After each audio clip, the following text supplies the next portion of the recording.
Hello and welcome back to the Son of the Morning Comics channel, where we're going to do another review.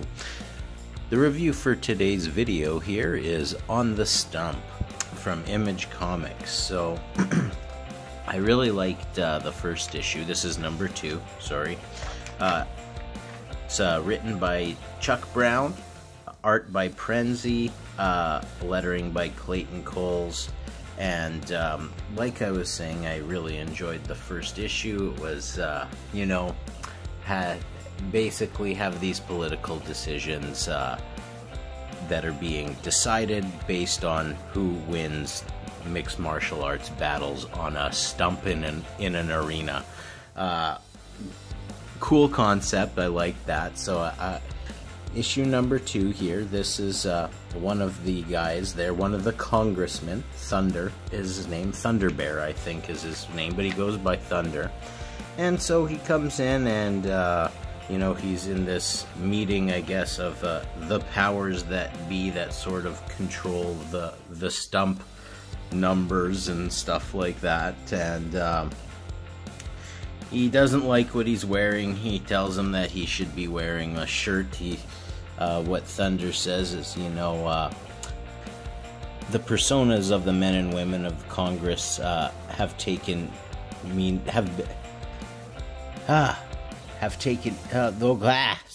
personas the men and women of Congress have taken mean something.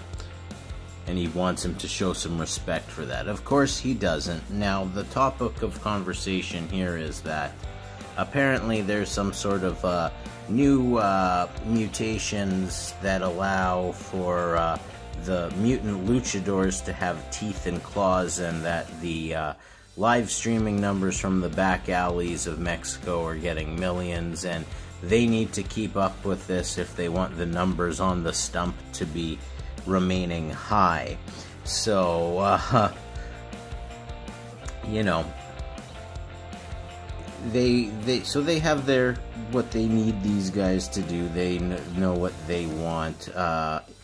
Thunder wants his Slay Act passed. Now we find out here just how formidable this guy, who is, the head honcho there, as, somebody argues with him about, about what should happen, and he sort of, instead of talking nicely, shows him his skills that he used to have when he was on the stump, when he was a governor himself, so or a congressman himself. So yeah, that's not gonna make anyone too happy. You can see here that Thunder is not all that pleased. Now this is our second group here is these two. They are trying to get to Thunder as well. So they've taken a hostage here. Unfortunately, things don't go so well for them, and the chain breaks. He escapes, and then we're flipping to a scene here in a newspaper where I guess they're talking about how they have this story that they could break that could really end the Slay Act for sure, that Thunder wants to pass. And of course, this guy is talking about how him and his partner Peck, apparently is missing. He's dead, I guess. And the editor here just wants this guy to leave things alone. He has a family, and he doesn't want to be involved in that. And the scene sort of ends with this guy, calling someone and asking if he still has an antique book, and he's willing to pay whatever price it is. So we don't know what that's about. After having, had that escape, the whole structure collapsed on these guys here. So Jack pushes. They need to push it out together. So they do. They manage to get it out of there. So now they know that they've got some problems in on their hands. Thunder says, Jack says, listen, we're gonna get Thunder. Because of him, someone tried to kill me, someone stabbed me, and a building fell on us. I'm gonna shove that sleigh act right up his ass. We don't need the phone, we'll just drop in on my friends, he says. And so then in here, it's in Virginia, and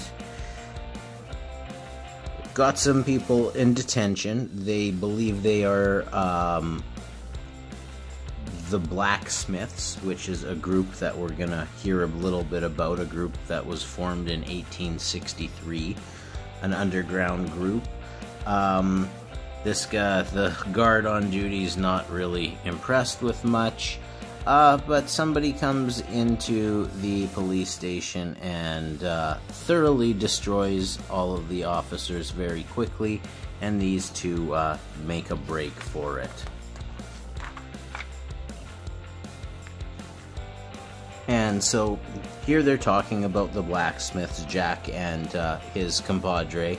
They're talking about how they've been around, how they pop up every once in a while. They popped up to teach former slaves how to read and write and stuff like that. Now they've done the same sort of thing where they're popping up because I guess you have to have the socioeconomic status in order to be allowed to learn to read in this version of the United States. And he asks her to follow him, and she wants to know where they're going, and he's taking her to the secret hiding place of the Blacksmiths. She's not too happy that she flies down a pit, but hey, they're down there, they have all of this technology, nobody knows it's supposed to exist, and he's basically saying, welcome to the Forge. This is, whoever this guy is, he runs the Forge. He says, Jackhammer, whatever trouble you're in, take it away from me and my blacksmiths. And so then they're back here in this